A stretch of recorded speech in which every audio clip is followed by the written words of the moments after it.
আমেরিকার বিরুদ্ধে জয় দিয়ে টি-20 বিশ্বকাপ অভিযান শুরু করলো টিম ইন্ডিয়া।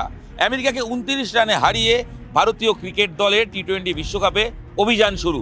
যদিও যতটা সহজে ভারতের জয়ের কথা বললাম, অতটা সহজ ছিল না ভারতের প্রথম ম্যাচের জয়। ব্যাটিং ব্যর্থতা ভারতকে প্রায় ডুবিয়েই দিয়েছিল আমেরিকার বিরুদ্ধে। তবে আমেরিকার বিরুদ্ধে ভারতকে জয় এনে দিলেন এমন দুজন, যে দুজনকে নিয়ে একজন অবশ্যই অধিনায়ক সূর্যকুমার যাদব, যিনি ব্যাট হাতে অপরাজিত 84 রান করলেন, এবং যাকে নিয়ে এই কয়েকদিন আগেও নিউজিল্যান্ডের বিরুদ্ধে টি-20 সিরিজের আগেও সমালোচনা হচ্ছিল, এমনকি প্রশ্ন উঠছিল যে কেন ক্যাপ্টেন্সি করছেন, বাদ পড়া উচিত সূর্যর, ব্যাটে রান নেই, রোজ ফ্লপ হচ্ছেন, দিনের পর দিন খেলে যাচ্ছেন, শুধু একটা ফরম্যাট খেলেন তাতে ক্যাপ্টেন, তাতেও রান নেই। সমালোচনার ঝড়ে বিদ্ধ হচ্ছিলেন সূর্যকুমার যাদব। তবে নিউজিল্যান্ডের বিরুদ্ধে টি-20 সিরিজে কিছুটা রান পেয়ে আত্মবিশ্বাস ফিরে পেয়েছিলেন।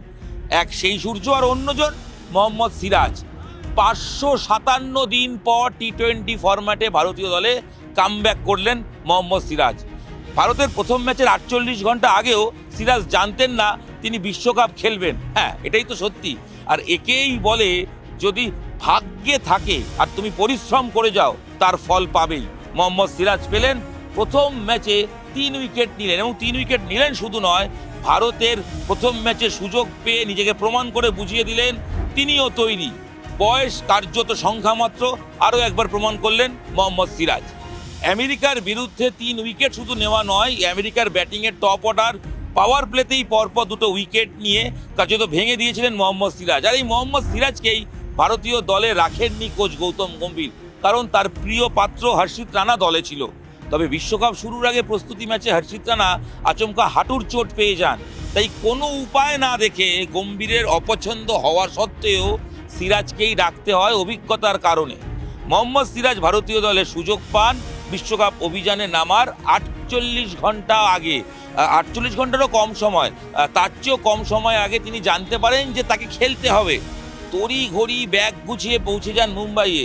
প্রথম ম্যাচে নামার কথা ছিল না, কিন্তু ভাগ্য যখন সহায় আর পরিশ্রমে ফল পেতেই হবে, তখন যেটা দেখা গেল, বুমরা তার জ্বর হয়েছে, তিনি আমেরিকার বিরুদ্ধে খেলতে পারবেন না। তাই অগত্যা প্রথম একাদশে অটোমেটিক চয়েস হয়ে গেলেন মোহাম্মদ সিরাজ। আর বল হাতে সেই সিরাজ 3 উইকেট নিয়ে বুঝিয়ে দিলেন, বুমরা থাকুক, হর্ষদীপ থাকুক, সিরাজও তৈরি। গম্ভীর এবার ভেবে দেখুন কাকে প্রথম একাদশে খেলাবেন। কম্পিটিশন জমিয়ে দিলেন। তবে সিরাজের গল্প বলার আগে বলতে হবে ভারতের ব্যাটিংয়ের কথা। টসে জিতে আমেরিকা দল তারা ফিল্ডিং নিয়েছিল। ভারত বনাম আমেরিকার ম্যাচ লড়াইটা ছিল আধার কার্ড বনাম গ্রিন কার্ড।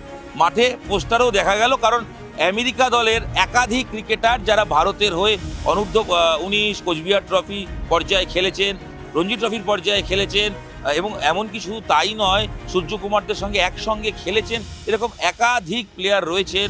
অধিনায়ক থেকে শুরু করে 4-5 জন ক্রিকেটার রয়েছেন যারা ভারতের বংশভূত, ভারতের হয়ে খেলে গেছেন।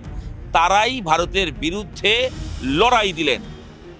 শুরুতেই বল হাতে একের পর এক উইকেট আমেরিকার অজানা অনামি পেসারে, এবং এই বোলিংয়ের ক্ষেত্রে শেডলি ভ্যান শাকুইক, এই নামের পেসারের কথা হয়তো আপনারা জানতেন না, কিন্তু তিনিই কার্যত বাজিমাত করে দিলেন আমেরিকার বোলিংয়ের সময়। ভারতের টপ অর্ডার ব্যর্থ হলো। আসলে প্রস্তুতি ম্যাচ, দ্বিপাক্ষিক সিরিজ আর বিশ্বকাপ যে এক নয়, আরও একবার প্রমাণ হলো। যে ঈশান কিষান, অভিষেক শর্মারা ব্যাট হাতে সাউথ আফ্রিকা, নিউজিল্যান্ডের বিরুদ্ধে টি-20 সিরিজে ঘরের মাঠে ঝড় তুলছিলেন, বলে 6 মারছিলেন, তারাই থমকে গেলেন। আচমকা এই অনামি বোলারকে খেলতে গিয়ে একের পর এক আউট হয়ে গেলেন। ভারত কতটা চাপে পড়ে গেল, যদি স্কোরবোর্ড দেখেন তাহলেই বুঝতে পারবেন, এবং নিশ্চয়ই চমকে উঠবেন। কারণ একটা সময় ভারতের 46 রানে 4 উইকেট পড়ে যায়। 46 রানে 50 রানের কম সময় ভারত 4 উইকেট পড়ে যায়। এমনকি তাই নয়, 77 রানে 6 উইকেট পড়ে। ভারত এই অবস্থা থেকে অক্সিজেন দেন অধিনায়ক সূর্যকুমার যাদব, এবং শেডলি ভ্যান শাকুইক তিনি বল হাতে 4 ওভারে 25 রান দিয়ে 4 উইকেট নেন। স্কোরবোর্ড বলছে ঈশান কিষান 20, অভিষেক শর্মা 0, তিলক বর্মা 25, শিবম দুবে 0, রিঙ্কু সিং 6, হার্দিক পান্ডিয়া 6, অক্ষর প্যাটেল 14, হর্ষদীপ 4, বরুণ চক্রবর্তী 0। গোটা টিম রান করলো 161, আর তার মধ্যে একমাত্র উজ্জ্বল ক্যারেক্টার সূর্যকুমার যাদব, তিনি 84 করলেন। 61 রান করলো ভারতীয় দল, 161, এবং সেখানে দাঁড়িয়ে সূর্যকুমার যাদব তিনি 84 রান করলেন, আর বাকিরা সবাই মিলে 77 রান করলেন, ক্যাপ্টেনের থেকে কম রান করলেন। তবে ওই যে ক্যাপ্টেন, একেই বলে যারা লড়াই করেন তারা ঠিক সময়, গুরুত্বপূর্ণ সময় তারা সাকসেস পান।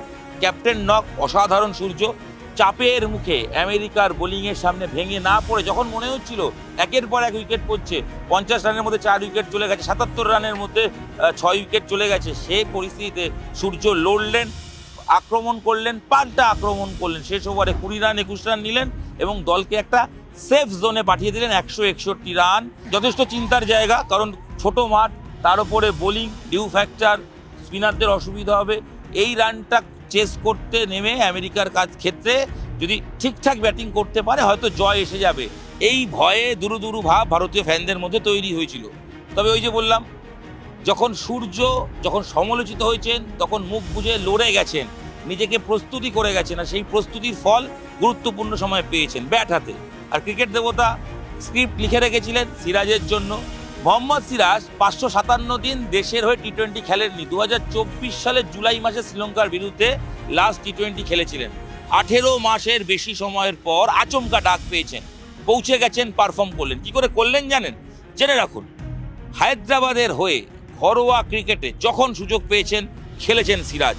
কলকাতায় মুস্তাক আলী হচ্ছিল, টিম পারফর্ম করতে পারছিল না, সিরাজকে টিম ম্যানেজমেন্ট ফোন করে বলে তুমি যদি আসো একটা ম্যাচ খেলো তাহলে টিম চার্জ আপ হবে। সিরাজ চলে এসে টি-20 খেলে যান ইডেনে, দল সেই ম্যাচ জেতে, টিম মোমেন্টাম পায়। রঞ্জি ট্রফি যখন বলা হয়েছে কোনো কথা না বলে সিরাজ নেমে পড়েছেন। রঞ্জি ট্রফিতে হায়দ্রাবাদের হয়ে তিনি গ্রুপ পর্বেও খেলেছেন। সিরাজ কখনো বিশ্রাম চান না, সিরাজ কখনো না বলেন না, যখন যেখানে খেলতে বলা হয় তখনই এই সিরাজ মিয়া হিসেবে পরিচিত সেই ভারতীয় ক্রিকেটার তিনি নেমে পড়েন। তাই সুযোগের সদ্ব্যবহার কী করে করতে হয় প্রমাণ করলেন এই মোহাম্মদ সিরাজ।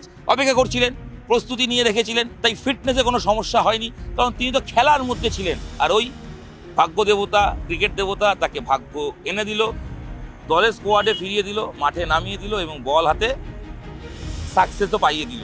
আসলে পরিশ্রমের ফল পেলেন মোহাম্মদ সিরাজ।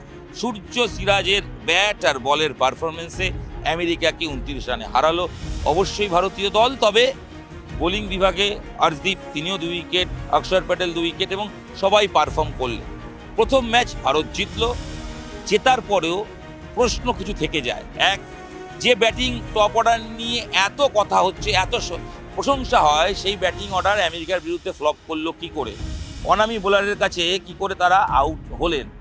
চাপ নিয়ে ফেলছেন, নাকি ক্যাজুয়াল অ্যাপ্রোচ, নাকি ওভার কনফিডেন্স?